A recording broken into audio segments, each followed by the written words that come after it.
If you're seeing a Grammarly service status error, don't worry. In this video, I'll show you how to quickly check whether Grammarly is down for everyone and how to fix the issue on your side step by step. This is the fastest way to figure out whether you're dealing with a service outage, a browser problem, a connection issue, or just an outdated app. If this video helps, make sure to hit like and subscribe for more quick tech fixes just like this.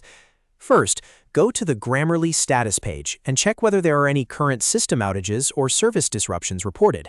This is the easiest way to confirm if the problem is happening globally. If Grammarly says everything is operational, then the issue is most likely local to your device, browser, or network. Next, if you're using the Grammarly browser extension, clear your browser cache and cookies. Old or corrupted browser data can sometimes prevent Grammarly from connecting properly. After clearing the data, restart your browser completely, then sign back into Grammarly and test it again. If that still doesn't fix it, check your internet connection and firewall settings. Grammarly relies on WebSockets, so anything blocking that connection can cause errors. Try temporarily turning off your VPN, proxy, or antivirus firewall to see if Grammarly starts working again. If it does, then you found the source of the problem. Now, if you're using Grammarly for Windows or Mac, restart the desktop app the right way.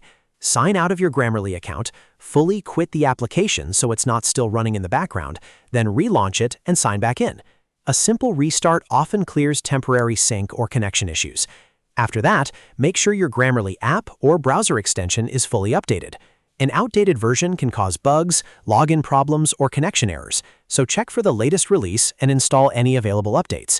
Once everything is updated, test Grammarly again to see if the service status error is gone. In most cases, one of these steps will solve the problem quickly.